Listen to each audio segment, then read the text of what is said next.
இன்றைய தினம் தமிழ்நாட்டில் அரசு சட்டக் கல்லூரிகளில் காலியாக உள்ள 12 விளையாட்டு மற்றும் உடற்கல்வி ஆசிரியர்களுக்கான தமிழ்நாடு அரசு தேர்வாணையம் மூலம் தேர்ந்தெடுக்கப்பட்ட 12 ஆசிரியர்களுக்கு மாண்புமிகு தமிழ்நாடு முதலமைச்சருடைய அரசு இன்றைக்கு பணி நியமன ஆணைகளை வழங்கியிருக்கின்றது என்பதை தெரிவித்துக் கொள்கிறேன். அதாவது கோப்புகளை பொறுத்தவரைக்கும் ஆளுநரிடத்தில் 6 கோப்புகள் நிலுவையில் உள்ளன. அதைப்போல குடியரசுத் தலைவரிடத்தில் 8 கோப்புகள் நிலுவையில் உள்ளன.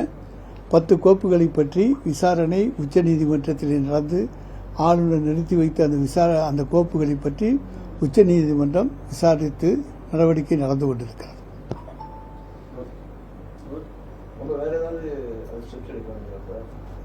அவங்க உச்சநீதிமன்றம் கேட்ட கேள்விகளுக்கு நாம் பதில் சொல்லியிருக்கிறோம். ஆளுநருடைய அதிகாரம் என்ன, நிறுத்தி வைப்பதற்கு அவருக்கு அதிகாரம் இருக்கிறதா, அல்லது முதல் தடவை அதை நிறுத்தி வைத்துவிட்டு 2வது தடவை அதை குடியரசுத் தலைவருக்கு அனுப்ப அதிகாரம் இருக்கிறதா என்றெல்லாம் உச்சநீதிமன்றம் கேள்விகளை எழுப்பியிருக்கிறது.